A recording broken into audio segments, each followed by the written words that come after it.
What's happening at Columbia? Here's what I think is happening at Columbia. What protesters are doing there and across the country is what they want to do in America more broadly. Welcome to Grace and Truth. My name is Owen Strachan. I will be your host today. Please subscribe to the podcast on all relevant platforms. Today, I want to discuss what's happening at numerous university campuses, pro-Hamas demonstrations, anti-Israel demonstrations, terrible stuff sweeping the nation. I'm joined by my dear friend and very astute commentator, Ryan Helfenbein. He is the VP for Communications at Liberty University. He's the founding executive director of a terrific work, the Standing for Freedom Center. Ryan, welcome back to Grace. Hey, Dr. Strachan, Owen, my friend, great to be with you. It is great to be with you. I've appreciated a lot of the content you put out recently. Before you and I start chopping it up here, just in general terms on what's going on in America today, what that means about wokeness, what that means about Hamas, what that means about Israel from a Christian vantage point, I want to play, Ryan, just very briefly, a clip from UCLA. This is a student trying to enter campus just to go to class, and he's blocked from doing so. Here it is. Can I please go to class? We're going this way. You guys have closed the entrance. We are UCLA students. I have my ID right here. I'm being blocked off, not by the security guard, but by you two. You three. Oh, look, they're making their burger while I'm going this way. Excuse me. This is what they do. Everybody, look at this. Look at this. I'm a UCLA student. I deserve to go here. We pay tuition. This is our school. And they're not letting me walk in. My class is over there. I want to use that entrance. Well, I can't take it. Will you let me go in? This can be over in a second. Just let me and my friends go in to class. We're not engaging. Then you can move. Will you move? We're not engaging in that. Okay, we're going. We're going. I'm going in. I have my hands up. I'm not hurting them. I'm not hurting them. That's what they do. That's what they do, everybody. You guys are promoting aggression. You guys are promoting hate. We're UCLA students. We deserve to be there. Let's go. Okay, Ryan, I want to get your quick reaction to that. I'm sure you saw it making the rounds, thankfully. There are no words is my quick reaction. What is yours? Yeah, I mean, I totally agree. Look, by comparison, right now, the FACE Act is being used by the Department of Justice to go after pro-lifers who would organize and stand on the sidewalks outside of abortion clinics under the auspices that they are blocking the entrance and access to abortifacients, to having abortions performed on young women, and they would actually be arrested under the FACE Act. Here, you have a public-funded university. You have a violation of a student's civil rights. He is Jewish. This is somebody that everyone right now that is participating in that kind of form of protest, which they are creating a physical obstacle, physical barrier, for his access to a class that he's paying for, by the way. The fact that law and order and civility is not ultimately being demanded or exercised in that place is completely outrageous. The adults should be in charge. The police should be coming in and at least making a way and or arresting anyone who would do that. So yes, it's a form of hatred. It is not protest, and it is not protected speech. Okay, that's very helpful and a needed distinction today, because we stand for religious liberty. We stand for freedom of conscience. You and I both do that as Christians. And so we recognize that there are going to be protests that are held in public places, that you can stand for your views, at least to a serious degree, in America in terms of free speech. You can't harass people. You can't target them or call for violence against them, that sort of thing. But this is a public place. This Jewish student, absolutely has the right to go to class. So what is being done against him is not fair. It's not a rightful protest, correct? I mean, that's exactly right. Yeah, it's a violation of the Civil Rights Act on its face. And so I am no expert attorney, but I will just say that, religion is a protected, ethnicity is a protected class, right? You can't be discriminated on behalf of your biological sex, right? That has been enshrined in law since the 1960s. But let's talk about our inalienable rights, life, liberty, and the pursuit of happiness. We stand on that threshold as a free society, and our rights are not ultimately being protected. So I'll just say this: he is every one of us right now. That Jewish student is every one of us right now. Christian, non-Christian, anybody could be discriminated against at any time. And what we're seeing right now, Owen, and this is the part that's scary, is the amount of discretion that people have in applying the law. It seems as though they can just say, well, we're not going to enforce the law here. We're not going to enforce civil rights. We're not going to enforce these standards in the name of what? Social protest. This is exactly what happened in Berkeley. There's a video that's circulating all over again of Ronald Reagan, 1969, talking to the UC Berkeley administrators who were, basically negotiating with students on their sort of Vietnam protest. There was anarchy. There was social upheaval on campus. Reagan was governor then at that time in California. And he was saying, you're the adults. You should know better. But you're allowing this to happen. And you're doing it under the auspices of social protest.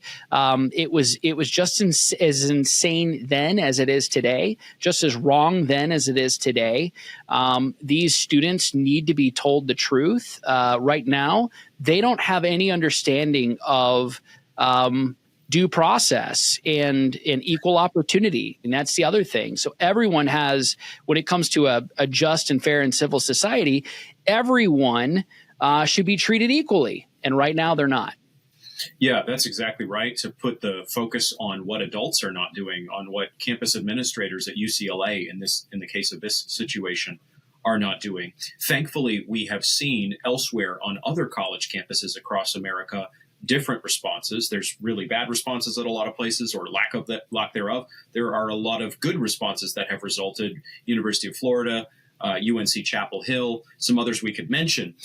This, it strikes me, Ryan, is the fruit of wokeness. This is what you get. These students have heard from lots of different angles in terms of colonialism, in terms of oppression, in terms of disentangling from foreign interests and Israel and all sorts of different perspectives, that they are on the side of history that is right. They're on the winning side if they become activists and they even forcibly infringe on the rights of others because their cause, their woke cause, including opposing Israel, is just. Do you think that's accurate?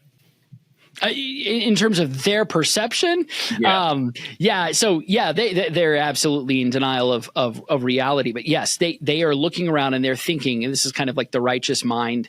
They're thinking that their cause is just, that their cause is righteousness. They couldn't be more delusional. But they have basically been inculcated and indoctrinated their entire life, thinking that whatever they do is correct. They don't have, they're not beholden to any alien standard of righteousness, right? True righteousness, true justice is ultimately defined by God. That is not a natural standard. That is an alien standard. I think apart from the gospel of Jesus Christ, I'm not going to get into Thomism, but I don't think that natural rights ultimately takes us there. I think, and I want to be clear, it was always a Christian experiment. That the American experiment was always something. What preceded that was really Christian in terms of society, culture, law. Everything that we see today is in a way borrowed capital from. We are the posterity. We from previous generations that we inherited these things. We stand on the shoulders of greater men and women who had they ate and they drank deeply in the well of the Christian faith. And so what we're seeing today is Marxism. You play woke games, you get woke prizes. And so right now they're bearing the brunt of this on these campuses. And surprisingly enough, these students are more and more out of control because they've been basically told, do whatever you want, do what pleases you. Right. This is, I think Ben Shapiro stated this correctly a couple of years ago when he compared this to Christopher Nolan's Dark Knight Rises, the third installment of that Batman series. That's my favorite Batman series, by the way. But the point where, the League of Shadows essentially takes over a city and busts people out of jail. And then they had this little montage scene where, Dr. Crane, the Scarecrow, is holding kind of a Reign of Terror type style of a French trial where you have the people saying, off with his head, This is what you see on these campuses. It was birthed out of critical theory, which landed here from the Frankfurt School in the 1930s at Columbia, but it has metastasized to almost every campus across the country. I'm going to say, end with this part though. I am optimistic about the future because Christ has won. I think this can be turned around. I don't think this kind of evil can be perpetuated forever, but I do think it's going to end for tragedy for many people who will not repent. Hey, we'll be back to the conversation in just a minute, but I need to talk to you about something very important. At the very heart of our democracy lies a principle we hold sacred: free speech. It's the cornerstone that supports every freedom we cherish. Yet in today's digital age, discussions about our wealth, our rights, and our future are being silenced or overshadowed in mainstream narratives that leave many feeling voiceless in conversations crucial to our financial independence and security. This is where Wealth Protection Research steps in, armed with a mission that has never been more critical. Wealth Protection Research is not a financial advisory firm. They're defenders of free speech. Yes to free speech, committed to giving a voice to the silenced. Wealth Protection Research tirelessly seeks out financial experts. These are the voices that challenge prevailing narratives, especially as we navigate the uncertainties of the 2024 election. Wealth Protection Research has created a 2024 Election Wealth Protection Report. This free report highlights the 3 best ideas for protecting and growing your money heading into the 2024 election. It contains ideas the mainstream media won't touch, and listeners can get it completely free. Don't you love those words? Completely free. Text IDEAS, one word, IDEAS, to 76626 to claim your free copy. If you believe in the sanctity of free speech and the importance of financial freedom, then act now. Again, text IDEAS, just one word, to 76626 to claim your free copy of this 2024 Election Protection Report. It's time to widen the scope of what we're told, to hear the ideas the establishment does not think you can handle, and to take control of our financial destinies. How important is this? Text IDEAS to 76626 to claim your free copy. Now back to our conversation. That's certainly true, and I think you're exactly right, both about the eschatology of where things are going. I also really like, just for a minute, the Batman reference, because I think Nolan understood and actually articulated a conservative vision in the Batman movies, and he portrayed the rebel factions fighting against Batman and good forces as claiming the status of we're those breaking free of oppression, when in reality, Bane and his mercenaries were the oppressors. And sadly, tragically, with America's youth, I think this is what we're seeing. We're seeing a generation of youth steeped in wokeness, steeped in unsound ideology, just one activist lecture after another, who now think that they are the ones fighting a terrible, wicked, oppressive system. In reality, they are the ones oppressing others. They are the ones who, in the simplest terms, won't let Jewish students go to class.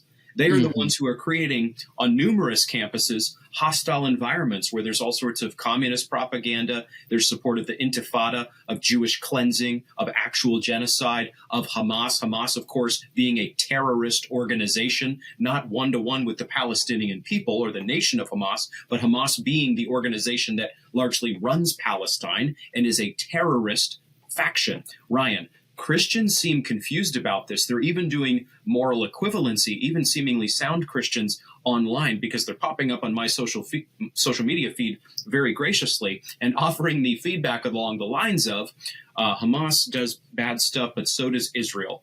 What is your kind of quick reaction to that sort of statement? Yeah, I think that's an absolute insanity. I think some of these guys, some of our friends, might be a little delusional and in need of correction. Hamas is a terrorist organization. The Israeli state is a duly elected, duly appointed democratic government that has bears a responsibility for its people and ultimately in a just war application here is well within the Western tradition, the Augustinian tradition of self-defense. Their people were mercilessly attacked. They were gruesomely killed. I've seen video footage of it. I don't want to see this video footage ever again, and I would advise most people don't see it if you don't have to. Don't look at it. But I will tell you. There were over 1,200 deaths on a single day. Jews, Christians, secular, they were all Israeli people. They did not deserve to die. They were attacked mercilessly. These were not just gunshots. This was not just grenade shrapnel. Some of them were maimed. They were killed by shovels. They were killed by pickaxes. They were stabbed to death. These are not just grown men, military age. These are women. These are children. These were babies that were killed. People have to recognize too, Owen, that just within a few short hours and even days after October the 7th, the propaganda machine of major media outlets, both regional and then around the world, already started to cover over what happened. They misreported what was happening on the ground. They were already trying to lay blame at different policies, different regulations and different treatments that the Israeli government might have forced upon Gaza for decades. They were trying to lay blame at the feet of the Israeli people that somehow they got what they deserved. This notion is completely Marxist. It's this oppressed classification all over again. And it clouds people's judgment when they understand that true justice has no partiality. And the truth be told, if Hamas has had billions of dollars of aid that has come in, foreign aid, they're like the Haiti of that area. They have received all kinds of special status and support from member nations all around that region and around the world.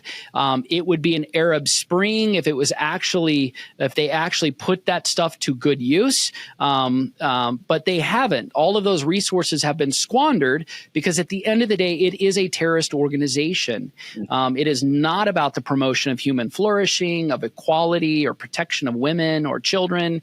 It is not about that at all. But instead, they are trying to perpetuate terror and destabilization of that region. Yeah, you and I are not going to say that Israel or any nation out there is going to conduct itself perfectly. We're not going to say that there is no fallout from wars and these sorts of things. Civilians do get killed. It is tragic in Palestine and elsewhere. So we're not scared of saying that Israel is imperfect. Furthermore, we're not secular Jews or something like this, or even religious Jews. We are Christians having this conversation. Right. So we're going to have some real disagreements with a lot of Israelis and a lot of ethnic Jews beyond Israel.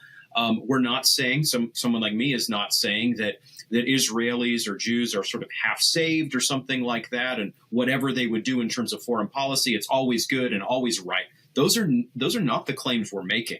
Right. We want the gospel to go out in Israel. We want ethnic Jews, wherever they are, to believe in Jesus, the Messiah. That is their greatest need, and we're not shy about saying that.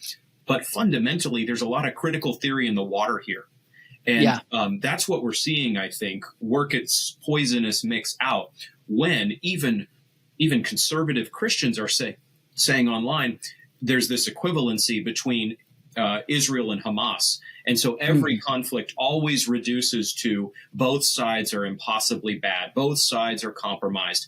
And what I want to say in rejection, utter rejection of critical theory, which has infested corners of Christianity, including some corners of what is known as Christian nationalism, is that is a wrong equivalency. There's different variations of that out there, but it is not correct to say that because many Jews are lost, what Hamas is doing is okay. That is dead wrong. Yeah, I totally agree. Equivocation is a smokescreen argument. And what it does is it obfuscates reality, that it tries to, in some ways, induce confusion in the minds of those who hear it. And so there are all kinds of ways in which people will obfuscate. They will equivocate reality. They will say, well, Israel also has its form of injustices as well. It may not manifest itself in the ways of violent terror, but it might be through economic oppression. It might be, through ways in which they might block access, to resources or whatever, and they perpetuate this sort of oppressive violence. And by the way, violence is not in the terms of physical violence, but it might be violence by another means, according to a Marxist, right? And so they foist that lie upon an unsuspecting public. When they hear the language and they hear the rhetoric, they think, oh, wow, they could be just as bad. Maybe I don't know. Maybe I should just keep my mouth shut in this moment, not say anything. I think a lot of Christians fall into this category because I don't know enough about what's going on, in Israel. I don't know enough about what is happening here to really make, an informed statement. So I'm going to say nothing.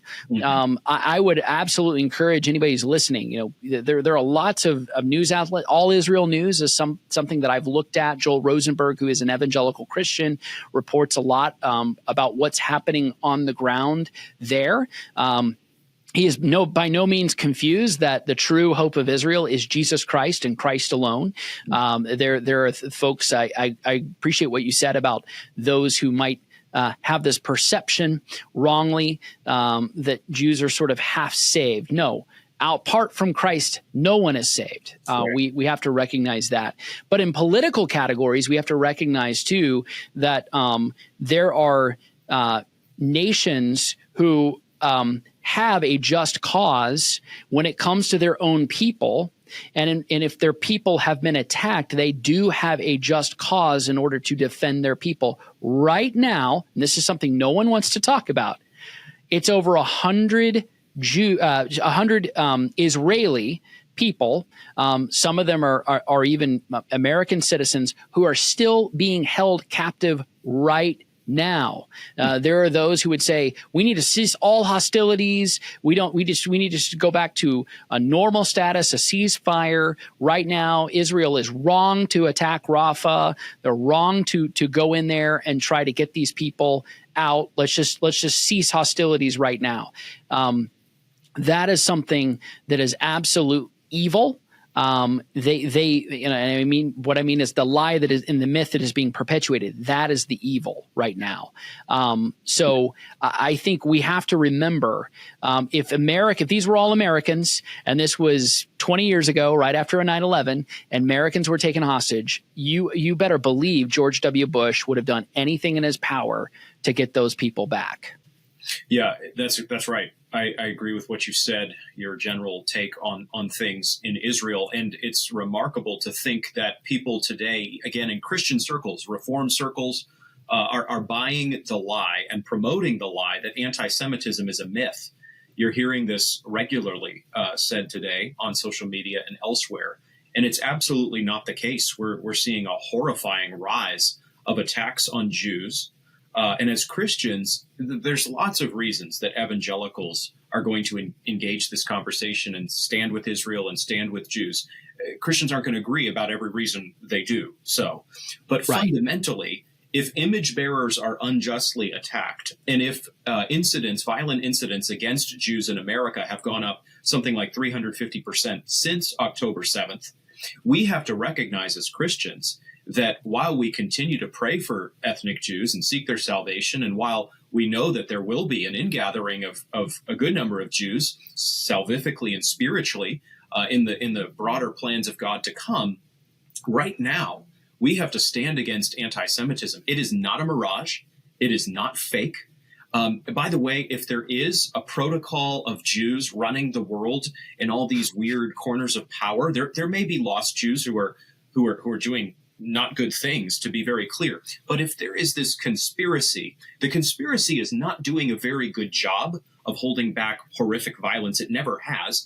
And fundamentally, we have no biblical warrant from the Apostle Paul, for example, to look askance at Jews and see them as these kind of extra wicked sinners who are fomenting all these conspiracies. Paul doesn't use any kind of language like that in Romans 9-11. So anti-Semitism, Ryan, I want to hear your response. Long word from me here. Anti-Semitism is not a mirage, and I don't think there's any justification for arguing that the world is actually ruled by Jews who are doing a great job holding back horrific violence against themselves. Yeah, no, I wholeheartedly agree with that. And I think that there are some, I see this on Twitter, or, X now, right? I see where some Christians, some that we know, I'm not going to name names, but they behave as though desperate times call for desperate measures, rules don't apply, rules of civility, rules of Christian morality. How I need to be Christ-like. I can suspend those rules because it's today, and there's all kinds of ops that are running right now, and so I can behave badly, I can behave poorly, I can kind of say what I want to say, I control, I can do whatever because the rules don't apply. The rules of Christian charity, Christian civility, graciousness, kindness, truthfulness, fruits of the Spirit, Holy Spirit is, somehow suspended. Love, joy, peace, patience, kindness, goodness, faithfulness. I don't have to do any of that right now because there's an op. Look, that's absolutely ridiculous. That's why everybody needs to be a part of a local church. That's why everybody needs to be accountable before the Lord. And pastors who might be listening, look, you do bear a responsibility to teach people how to think about these things. Now, rightly apply the word of truth, be exegetical. Don't be eisegetical on Sunday morning, but sometimes it's trying to explain, hey, when the tower falls on these people, hey, Jesus, explain this to us. Why did this happen, right? In the same way, I think there are current events that we see that are kind of, that crop up around us, and we need a way for a pastor to be a faithful generalist, not an expert in everything, but to help us think about these things. There is, I totally agree when it comes to this mass conspiracy. I've seen, so-called on the right, saying things about, whether it be the Rothschild family and controlling of the, banking and monetary system, to World Economic Forum, to, you name it. There's all kinds of things that have been around for a long time. And there might be some truth to some aspects of these claims, but holistically, I don't think that they're correct. The problem with massive conspiracies, the ones that are global in reach and implication, even the ones that come out of Davos or Brussels, you have to recognize too that there is no absolute control over individuals, right? There are all kinds of plans that they have, right? For I know the plans I have for you, right? It's like they have a plan for you too, right? Not to prosper you or to give you a hope in a future, but they have plans for how they want to run and administer propaganda. Let me just say this really quick.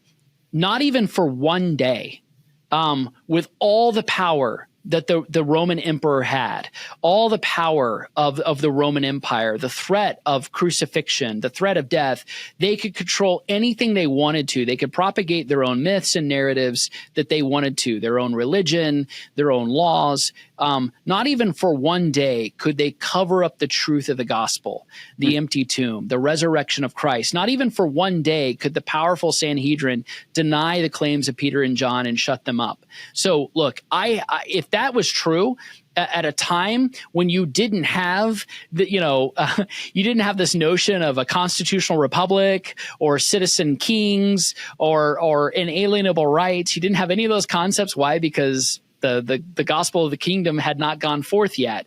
You didn't have any of those concepts that are now Christian and very widespread today. They couldn't for one day control a lie. So I do believe at the end of the day, the idea of the propagation and perpetuation of these kinds of myths, whether it be about anti-Semitism, about some kind of massive Jewish conspiracy, I don't think these things hold water for very long. Yeah. I think that's well said. You think about a text like Romans 11, 28 and following. As regards the gospel, Paul, an ethnic Jew, writes, "They, the Jews, are enemies for your sake, but as regards election, they are beloved for the sake of their forefathers. For the gifts and calling of God are irrevocable." So he has a balanced statement here in Romans 11, 28. The Jews have aligned themselves against the gospel, which is tragic, and he himself is seeking the salvation of the Jews and Gentiles alike as he goes out. But as regards election, they are beloved, not meaning each individual Jew is going to be saved or something like that, but God has saving plans still for ethnic Jews. He has not altogether cast off his people. So we're not viewing Jews as either doubly wicked or half saved. We are recognizing, though, that God has not ultimately turned his back on the Jews. And that means as Christians that we have to speak a balanced word. There could be individual Jews out there in the global scene, ethnic Jews, who are up to very wicked things. There absolutely, I'm sure, are. There are people of all backgrounds up to wicked things. But that does not mean that we have any biblical basis as Christians for looking at ethnic Jews and going, they're an immediate member of some horrific, evil global conspiracy just because they are a Jew.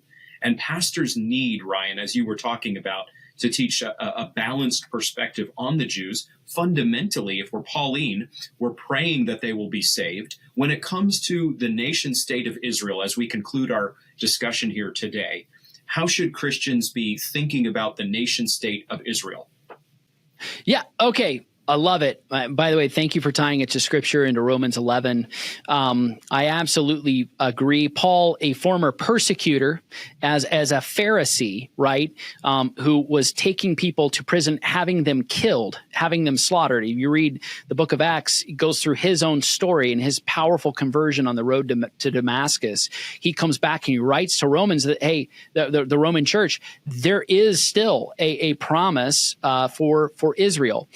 Understanding that the modern state of Israel today that was formulated in 1948 is a secular state. I want to be careful to distinguish between covenantal Israel from the biblical sense, Old Testament, and Israel as a kind of modern secular state that is comprised of ethnic Jews. It's comprised of even Christians, secular, non-practicing, everyday sort of Western citizens. You have a roughly 7.4 million people living there, surrounded by 440 some odd million Persian, Arabic, Islamic states, right? And at any given time, Owen, over the past, say, 50 plus years, there have been all kinds of postures, whether it be friendly or outright hostile to the Jewish state. So Israel is absolutely surrounded.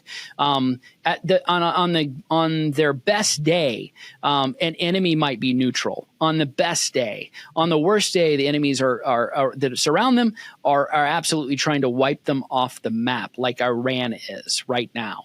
Yeah. So as we look at it, we need to recognize what's happening both as a democracy we need to be supportive of, understanding what they're undergoing right now.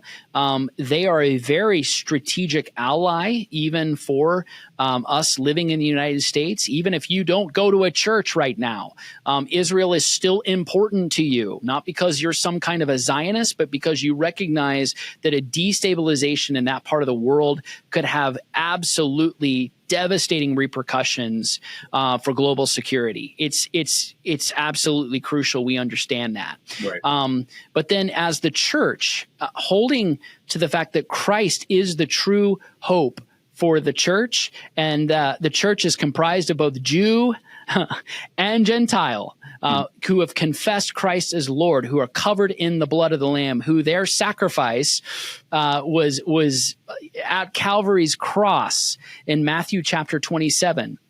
This is often what I say when I recognize the fact that I am a son of Abraham by faith.